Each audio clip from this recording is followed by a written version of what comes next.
Hey, well, good afternoon, YTPC. This is Dave coming to you from Fire Table on my back patio in my backyard here in Southern Maryland. It's just a little bit before 5 o'clock on Friday afternoon. Great way to end the week, whatever that means in my life. This means another nice day. It warmed up a little bit, got a little bit sunny for the day. It's a grade up now, but it is just beautiful out. Just a great day. March in Maryland is probably like March in a lot of places. It's that battle between here comes spring and winter holding on. Well, today the spring won the day. So if you're a boxer, spring won this round. Here in Maryland, we joke that we have false spring. That's kind of what we're heading into. And then when all these trees back here leaf out, we get what's called the greening, which means every morning you go out in your car is green, no matter what color your car actually is. And that's about a month-long process. So we usually call April the magic month. Usually it looks like this in the beginning of April, and then it's fully leafed out on April 30th. So that's why April is the magic month. We'll see this year. We're early, so we'll see. But you'll be able to track it by back here because I'll be here. I'll be here for pretty much all of March, and I like these sessions. And you guys sure have been kind in your response to them. You seem to like them as much as I do. So I've got my Fresca. I got a lot of these left. So there's going to be a lot of Fresca fire table. Fresca fire table Fridays. Something like that. Anyway, Amory's at the horse farm. We had a great lunch. One of the things in my life is to spend time with her mom, my mother-in-law. She felt like getting out of the house today, so we actually took her to a local restaurant. Had a great lunch, her and Anne-Marie and Mom. So anyway, the three of us, I have a good relationship with I call her Mom. She's been obviously my mother-in-law, but I've been calling her Mom for 30 years. I've got a closer relationship with her than I did with my mom. So anyway, she's been good to me. We lost Pop back in '08, and so it's really just been her now for quite a while. What is that, 15 years? Anyway, it's important to me to take care of Mom and be good to her. She's 87, so I don't know if we got one more good year or three more good years, but we don't have 5 or 10 years left, I don't think. So we spend time with her whenever she feels like it. We don't push it on her, but today she felt like getting out of the house. We had a conversation about it. She actually said, Dave, I'm content. So as much as I'd like to see her get out of the house more, doesn't matter what I think. She's content, and I need to respect that. But today she wanted to get out, so we got her out. So yesterday I smoked the Perdomo Champagne 10th anniversary, which was fantastic, by the way. And one of you coming back said, well, you should try the 30th anniversary. Well, I'd never heard of that. But guess what? I've got a box of 30 on order now, and it's headed my way. So as soon as I get here, we'll do a Perdomo Champagne 30th anniversary. Today, we are smoking another Perdomo Habano, and it's called, I can't really read it, the Jalapa Esteli. Yeah, the label says Perdomo Habano, and then it's Jalapa Esteli Habana. Anyway, it's much darker than the Champagne 10th. It's obviously got a Maduro wrap on it. It's actually got a foot wrapper. I don't see that very often. So we'll pull that off. And we'll pay the cigar some respect by not sticking the flame on the foot. We'll toast the foot. We'll warm it up. It takes a lot longer to light a cigar this way.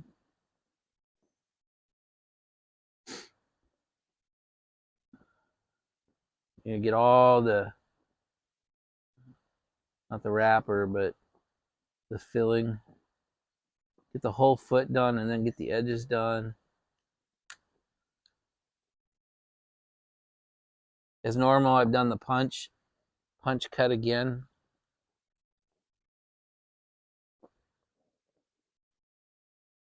I really like that. The punch cut's become my favorite. Let me touch this startup again. It's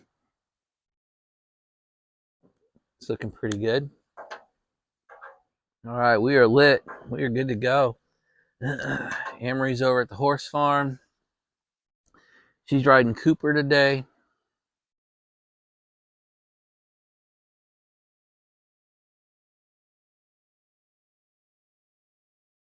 She had a great trip to Sarasota, had a great lunch with her mom, going to see her horse farm, going to ride her favorite animal, Cooper. And my wife's in a good place, and that is sweet. Makes my life better when my wife is in the sweet spot. There's a lot of jokes, right? Happy wife, happy life. But for me, it's deeper than that now. I mean, that was don't get me wrong, for 30 years, that was my mantra, whatever she needed, we did. But now it's deeper than that. When my wife is happy, I feel like I'm accomplishing one of my goals. One of my true objectives in life is my wife in a good place? Is Sean in a good place? Is Lauren in a good place? Those are my top three. And then, is mom good? And then Anne-Marie's sister, is she good? And then Anne-Marie's sister's, our niece, Caroline, is she good? She's severely autistic. I think we've talked about that. She is way, way out on the autistic scale. Spectrum, I believe, is the right word. She's nonverbal, but she's sweet as can be. She's turning 13 in a couple weeks. Taught me a lot about myself, learning to deal with her. She's sweet, she's smart, she just can't talk.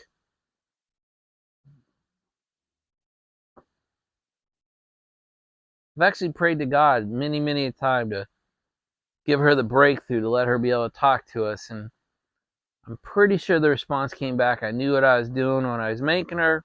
Get off my back about it. I'm in charge of Caroline. I got it. I don't really need your advice there, Mr. Dave. So I've kind of just prayed for her happiness and let it go at that.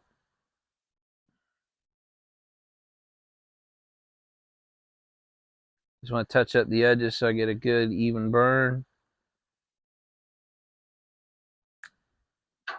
So yeah, that's a great part of my life. Is my major concerns are each of the individuals individually happy in their life? Are each of my people good together? And the answer is yes. So that's a big, huge green check mark for the day for me. So we took a little bit different tact for Freedom Friday this morning. You guys seem to be reacting well to that, so I appreciate it. We took a much more serious look to our weapons today and the purpose we have them and the different reasons we own them and the different purposes each of our weapons have in our arsenals. So I appreciate that, because that's good. We're going to be headed down that theme for a while. We still have, I think I have 3 more Fridays here, and we still have quite a few weapons to get through on the Maryland Armory. And we really haven't even started on the Wyoming Armory yet. So, you guys saw the RPG.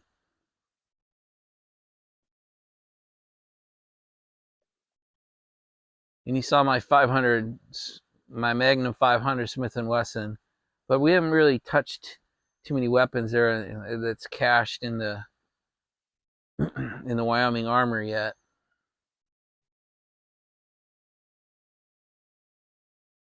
So I imagine we'll do weapon reviews for Freedom Friday while I'm here in Maryland. And then I'll probably be in Wyoming for 4, and those will be weapons. But when I get back, we'll start down some of the other things that support, the support equipment that may be more important than buying your next weapon. Do you have tack gear?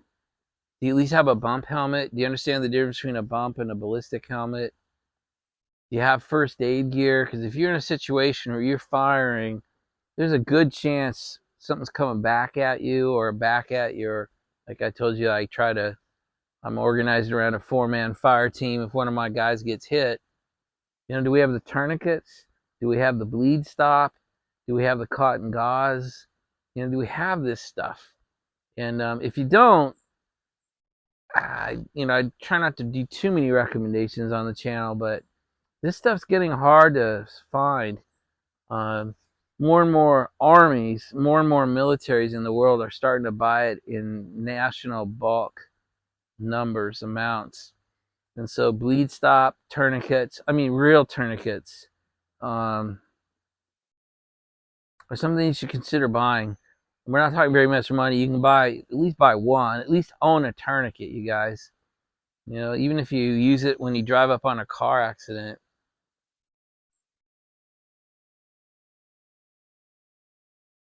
There are 3 or 4, 5 levels of prep on medical stuff that we should talk about as part of being free.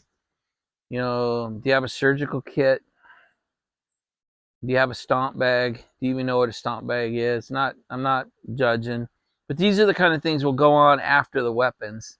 We haven't touched any fixed or folding blades on this channel yet, so got a long ways to go. I imagine it could be months. It might be the rest of this year before we kind of start running out of Freedom Friday subjects on the channel.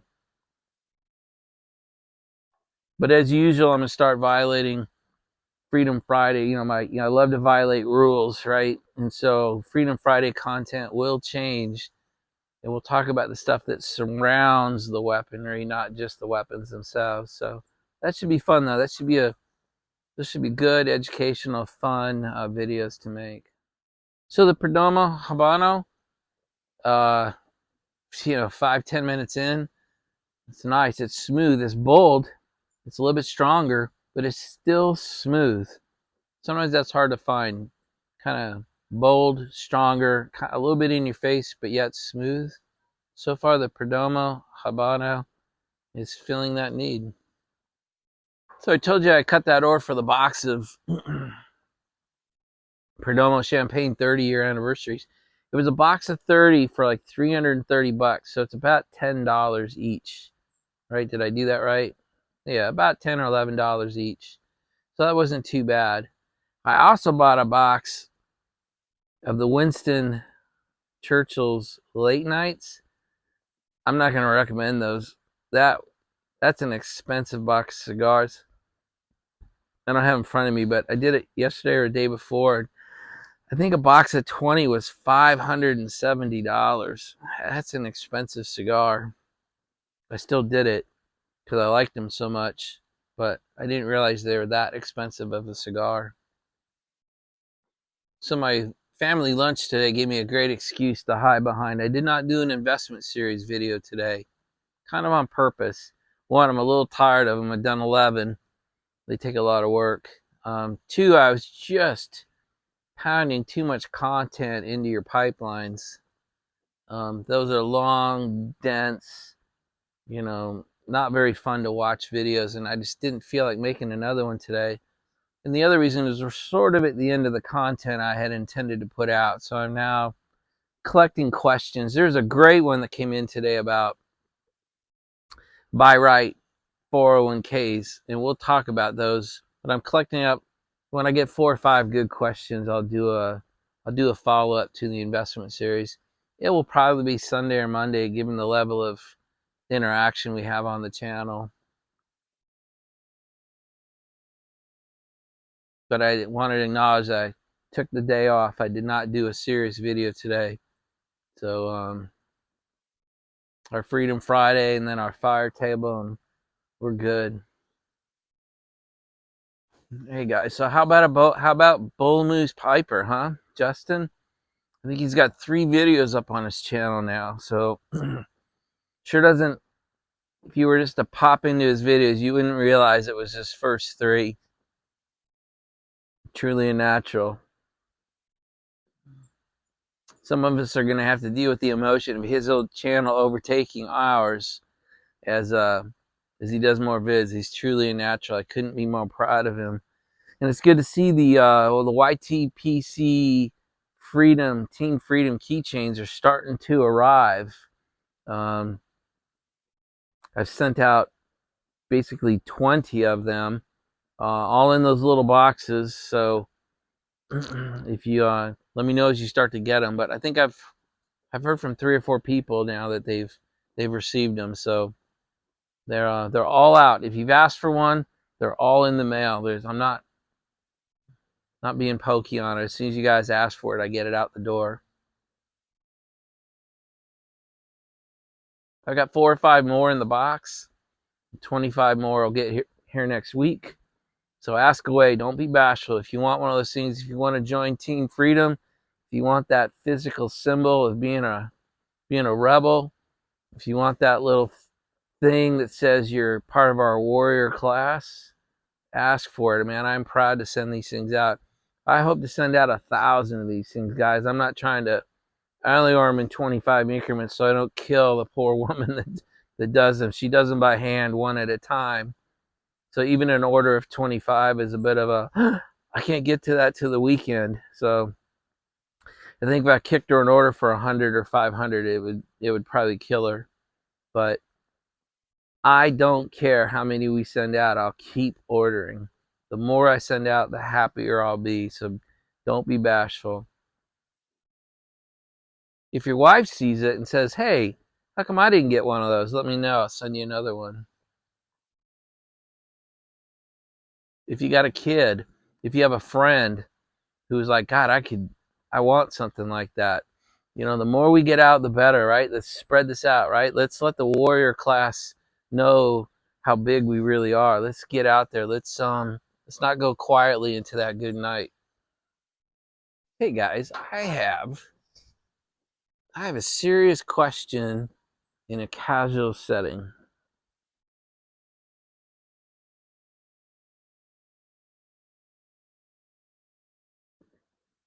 And maybe this warrants a video, but sometimes it's better to have a pleasant conversation and just ask questions. My question is,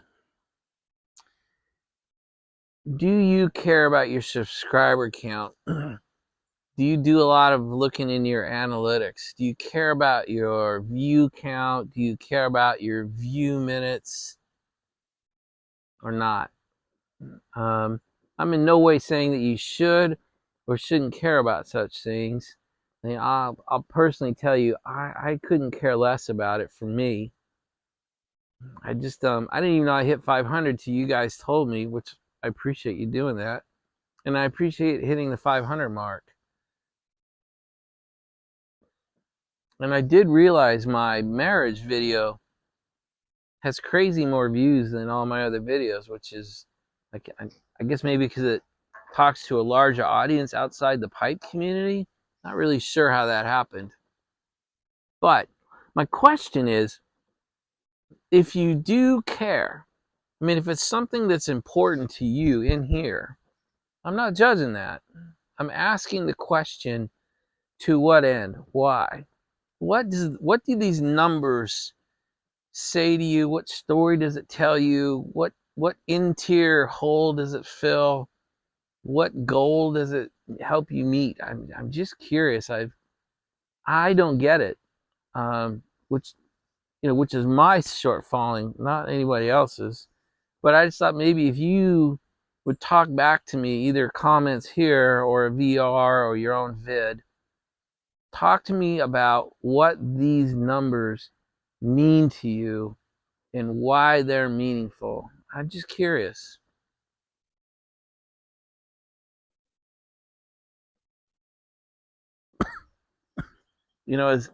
As the dunderhead who doesn't watch that kind of stuff, I just, maybe I'm missing something, by the way, too. Maybe you could learn me on why this stuff's important. All right, guys, story time.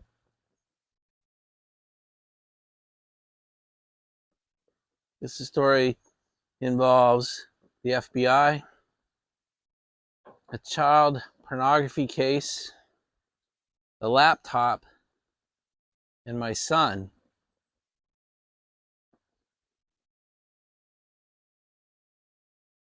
this happened several years ago. Son is turning 23 next month. He was probably 13 or 14.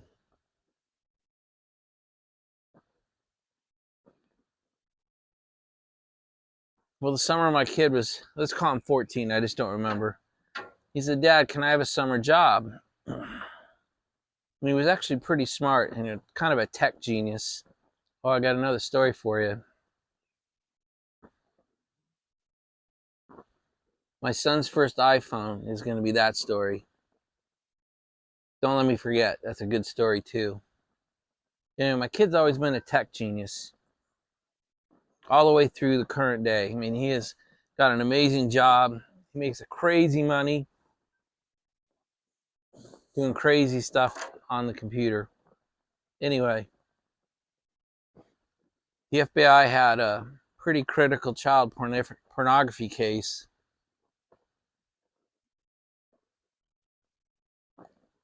The same year that Sean said, can I come work for you for the summer?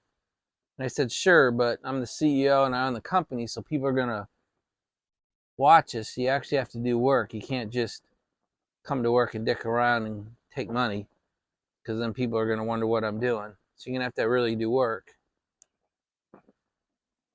So he would come in and he would sit. I had a pretty big CEO corner office, and in the corner of the corner office was a desk or a table in addition to my desk, and he would sit there, and that's where he would do the work that we'd give him to do. And so he was in my office a lot, and I would still do meetings, even though he was sitting there, because I didn't have too many places to put him.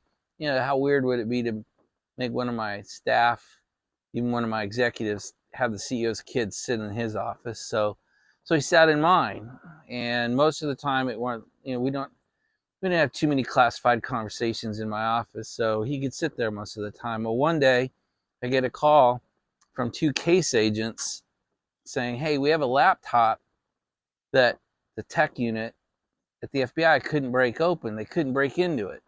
It was confiscated as part of this child pornography ring. And they said, but the evidence on it, the photos on it that we think are on it, are critical to the case. We have to find a way to break into it, but it's fully encrypted and we don't know how to break into it. Can we bring it over and see if your guys can take a look at it?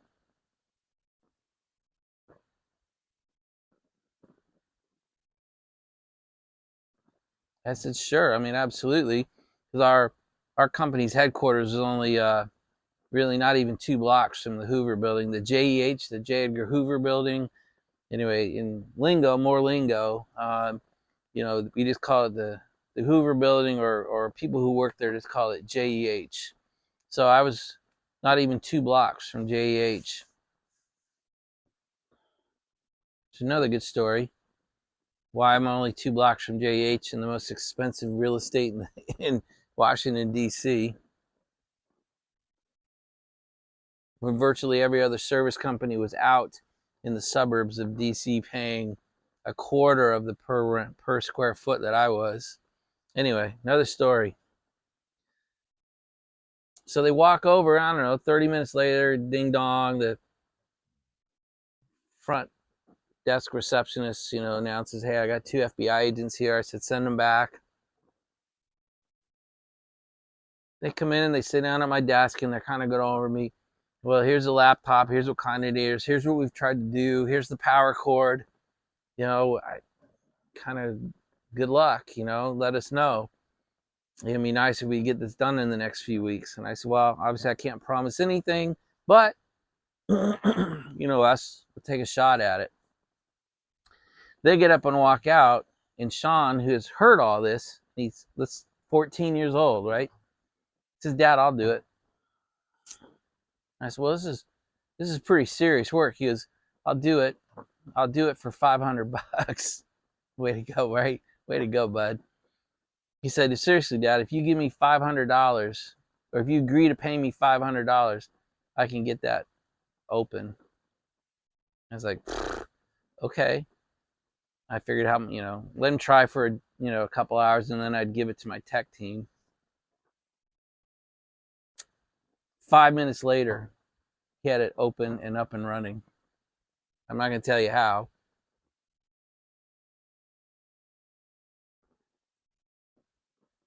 But he had done it it probably took him less than 5 minutes. But he had it up, open, fully accessible. There all the photos were. There all the emails were. There's all the evidence trail the Bureau needed. So I called the case agents back, and I said, hey, we got your laptop unlocked. They hadn't even made it back to the office yet. Somebody had to take a message, turn them around, call them on their cell phones, and they came back, and they were like, they thought we were spoofing them or making fun of them. And I said, no, here it is. Open up, boom. They put the guy away. That's how that part of the story ends.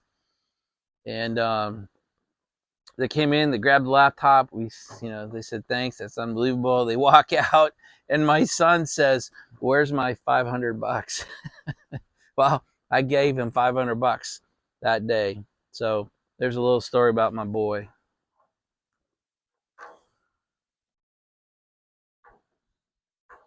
Well, I certainly owe you the second story.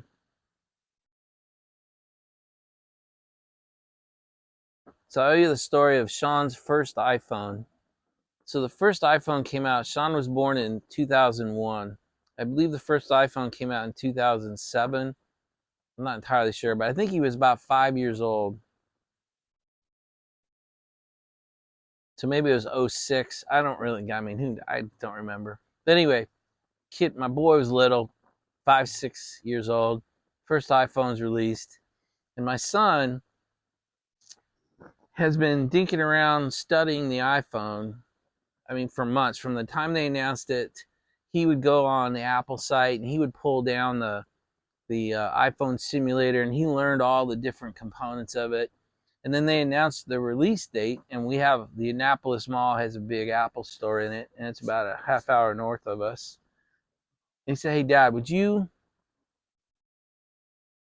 release date's a Saturday. I don't have school. Would you take me up? I'd like to be there for the launch of the iPhone. I said, okay, but it's going to be an absolute zoo.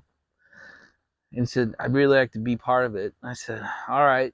So we drove up there, and we got to the Apple store, and there must have been 500, 800, 1,000 people. I don't even know. The store was packed. It spilled out into the mall, and the mall, around the entrance to the Apple store was packed. This is back before they knew nowadays you go there on release day and they've got ropes and lines and pre-checkers and all that. But in 2007 or 8 or whatever it was, they never had a launch like this before. So we go up, and I just stand in the back, and I'm way back. We're in the back of 500 people in the store and maybe 500 people piled out in the mall. And Sean disappeared.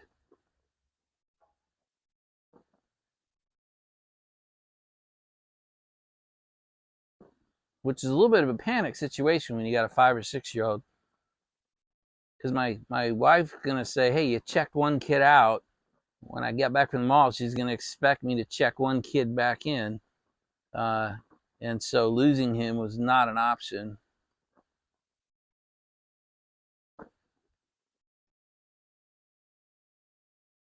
Well, the launch event starts. And the way they start it is one of these tech genius guys in the blue shirts or whatever stands up on a chair in the store out in front of everybody. And he's intending to give a demo of an actual iPhone in his hand right from this chair. And he gets about 5 minutes into the demo, and I hear this voice from the very front of the crowd say, that's not how it's done. And I can tell it's my son. He had wound his way through all the legs as a little kid, like little kids can do, and had got himself all the way to the front. And he's telling this guy, this is not how the demo goes. That's not how the iPhone's meant to work. Well, I am horrified, but there's not much I can do. I can't plow my way through this crowd, and I don't want to start yelling over the crowd, at my son. So I just said, well, I got to see how this goes. So the guy kind of ignores him, like, shut up, kid, and keeps going. And Sean keeps saying, you don't know what you're doing. That's not how the iPhone is supposed to work. And the guy got enough pissed off at this kid. He goes, hey, if you think you can do a better job, why don't you get up on this chair? And so Sean says, sure, and kind of pushes the guy off, stands up on the chair, and proceeds to give a flawless, completely flawless demonstration of the iPhone. And at the end, he says, and I'm going to show you how to make a call. And the guy says, the phone isn't even activated. You can't make a call. And Sean says, yes, it is. And called grandma, called his grandma on the speakerphone and proceeded to have a conversation with grandma in front of everybody. The staff was so blown away by this kid, they gave him the first iPhone out of that store.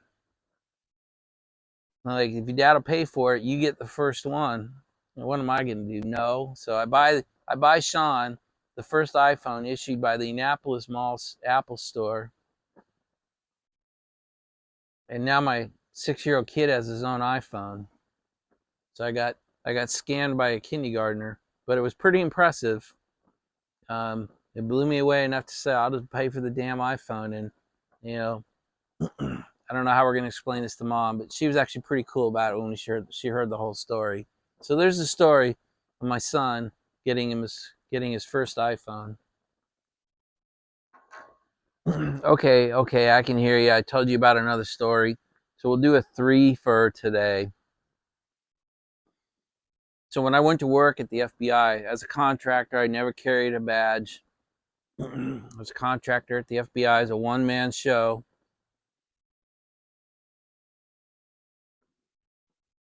And I went there in April of '95 as a one-man show.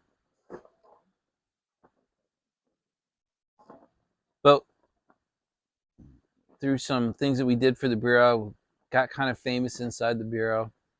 And eventually developed relationships with the director. For a long time, it was Louis Freeh. And then when he left, it became Bob Mueller. And then the CIO. And then the CFO. These guys I became close to, and they relied on me to do things for them on a fairly regular basis. And by 2009, we had grown to, I don't know, a couple hundred people maybe. And so I had a real company to worry about.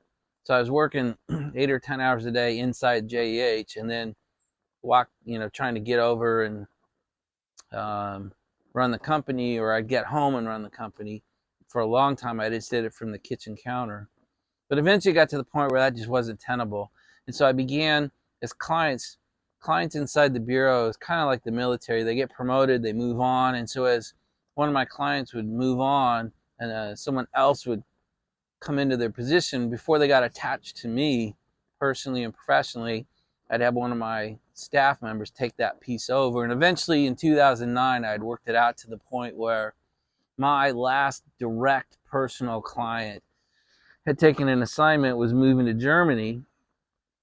And so when she left, her replacement came in. I moved one of my seniors into that last personal slot. And I then had no direct clients. So I had kind of become an on-call guy. And so I could finally, I thought, create an office and move to an office and run the company and not be so worried about FBI business for 10 hours every day. And so I began to tell people I was going to move to an office and leave JEH on a regular basis. And to say that didn't go over well is an understatement.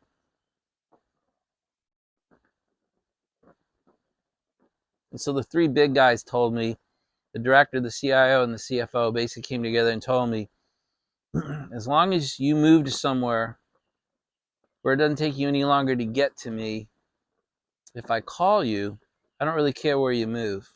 Well, holy shit. The executive, to get from my cubicle to the executive floor of the FBI, it was a 5 or 10 minute walk. So I figured if I get within about a 15-minute zone of the FBI building, I'd be okay. So that's how we ended up doing our initial real estate search. Was I needed to be within about a 2-block walk, because I then had to get through security and up into the building. But if I could stay within about 15 minutes, I could probably meet their goal. And so that's how we ended up renting an office right on Pennsylvania Avenue. So the FBI building is an entire city block of DC. It's takes up from 9th Street to 10th Street, and so we ended up getting an office on 11th Street. 11th and Pennsylvania was our initial address. So Pennsylvania Avenue is not cheap real estate,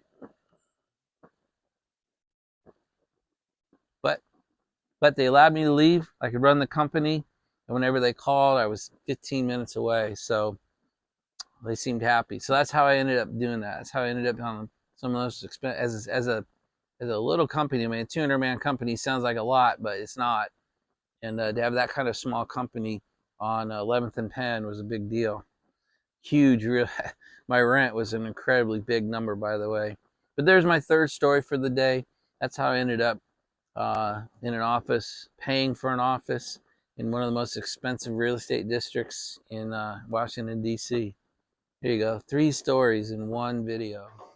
All right, guys, let's, I think we'll wrap it up. Look at this. The light has changed. Look at the firelight. Man, I love how this looks. It even looks good on camera. It is now 6 o'clock. So you've pissed away another hour. Hopefully this isn't anything close to that long, but I'm going to wrap up the video here. I got some pictures from one of my buds out in Wyoming. It's a picture of the 77 inches of snow. So the pictures you're going to see are him looking out his front door at some icicles, and then him looking out his front door at the snowpack. And then he went out of one of his other doors, and it's a picture looking at the front of his house. So I'll try to put all 3 vids kind of up in the corner if I can figure out how to, not videos, 3 photos kind of up here in the corner. It's pretty cool looking.